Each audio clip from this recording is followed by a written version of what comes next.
but it was a full and fair process. And so You don't believe it's political in any way? No, I don't.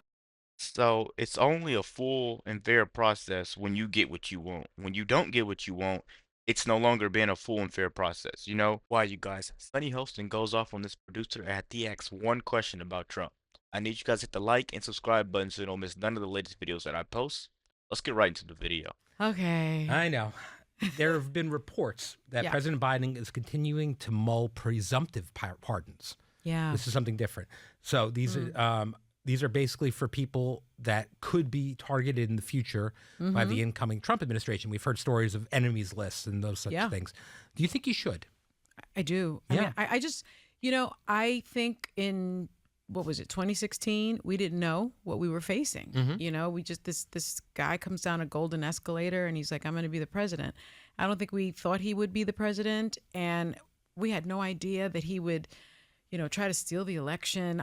But now we know. Trump's still in the election. Why is she being asked a question about Biden, his presumptive pardons? Now she goes into bashing Trump. We're talking about a guy that's still in the election. It doesn't make sense. Answer the question, Sunny Hostin. This is why I don't do videos on her anymore, because all she does is just lie. She says the presumptive pardons are good because hopefully they're gonna mess up Trump's election. Trump might go after them, and just for all the abuse of power they did on him, Trump might go after them. So Sunny Hostin thinks that's a good idea. Let's continue this video, guys. Make sure you're hitting that subscribe button.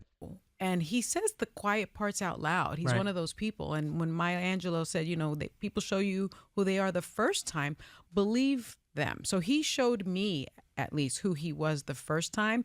He ran this campaign on threats of retribution, revenge, concepts of a plan.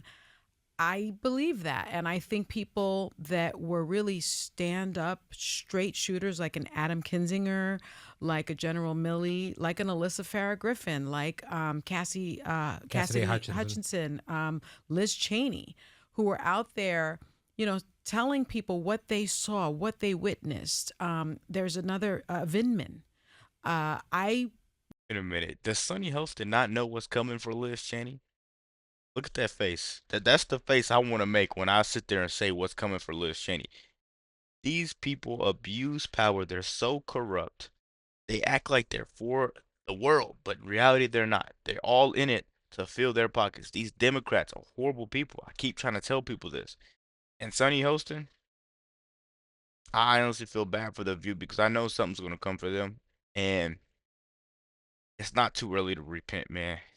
Not too early to repent. Let's keep going. Would not be surprised if Steve Bannon or Manafort or any of the other people that are probably architects and JD Vance and the architects of 2025, they probably do have that list. And I don't think there's anything wrong with pardoning someone who spoke truth to power and who now may be on the other side of retribution. Is there an implication of guilt, though, for people that No. ostensibly didn't do anything wrong? No, absolutely not. I think, if you look at it historically, there is that notion, okay, well, there was someone that was, convicted of a federal crime and that crime has been decriminalized. And so should that person spend the rest of their lives in prison? That's sort of a corrective action because the law has changed. This is different. We are not dealing with a normal presidential pardon process. We're not dealing, in my view, again, a normal presidential candidate or president-elect. This is different. See, the thing that I don't like about Democrats is if they can't beat their opponent, they accuse them of crimes that they're guilty of. Literally, they accuse them of crimes that they're guilty of.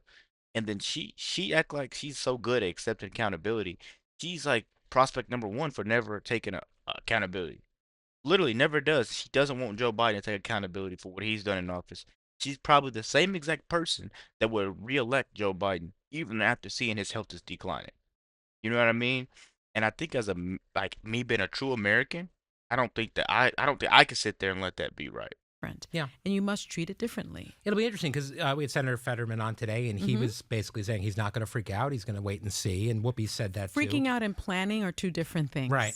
I'm a very pragmatic person, as you know. Yeah. As an attorney, you kind of do that. And so I don't like leaving things to the wind, throwing things to the wind. I mean, I'm not freaking out. I'm in plan mode. Yeah. And part of planning is making sure that those people that had the fortitude and the courage and the bravery to try to save our democracy get protected. Another thing Senator Fetterman said today that was a little newsy, I think. He suggested that after Hunter Biden's pardon that perhaps President-elect Trump should be pardoned for the New York hush money conviction. Yeah. What was your take on that? I imagine you disagree there. I do disagree. And, you know, I think when people come on our show, you show them grace. And Barbara Walters showed me that. It's like inviting somebody into your home. And so you treat them accordingly. And it wasn't my question. So I didn't get a chance to push back. But listen. This is the same person that says, a person show you who they are once, don't, you know, believe that, basically. So, you know, Trump was on The View once, and they loved him. Whoopi Goldberg even tried to hug him and kiss him on the cheek, right? So, years later, you know, when he announced that he wants to run for president, now she's not his friend. Now, she won't even say his name, right? Growing up, man, I used to think being a Democrat was the right thing to do. You know, some things happened in my life to where I thought, they're lying to me. You know what I mean? They're literally lying to me. The media that they portray lies to me. He's lying to me. Sonny Hostin right now is lying to me. I've been lied to so many times that I could tell you, Sonny Hostin is lying to me right now, guys. Sonny Hostin is lying to me. Let's keep going. And I think had President-elect Trump not tried to hide a hush money payment to a porn star that he had an affair with while his wife was pregnant, and had he not cooked the books with his accountant, who, by the way, refused to plead the fifth and refused to testify against him and spent time in prison at Rikers Island twice, and a jury of his peers, 12 people found him, I was in the courtroom, found him guilty of 34 counts. I don't think that you say, oh, my goodness, all of that didn't matter. That was politically motivated. Right. I mean, he denies having an affair and he denies any wrongdoing. But at the same time, it was. But it was a full and fair process. And so you don't believe it's political in any way? No, I don't. So it's only a full and fair process when you get what you want. When you don't get what you want, it's no longer been a full and fair process, you know? I don't think it was politically motivated. And I was really disappointed to hear that and for it to go sort of unchecked on our air, if I'm being honest. Yeah. So I'm checking it now, folks. There you go. That's the beauty of the podcast. All right. So people have been saying, and Charlemagne said this yesterday, I think, if you're a diehard Democrat or a diehard Republican, you sometimes refuse to be objective about the other party.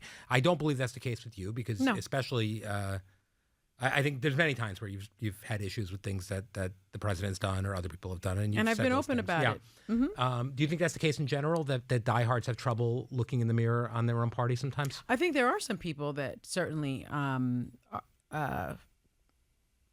have trouble just being introspective and looking at the party that they belong to. Is part of that the look at the other side? I mean, how can you? Yeah, how can you compare the two? You know, I'm just not like that. I think a lot of it has to do with my legal training. I mean, I remember telling people are always shocked that Mark Garagos is a friend of mine. I mean, Mark and I would argue to the ground in a courtroom or in a television studio, and then we go out for drinks. He's one of the coolest people that I know.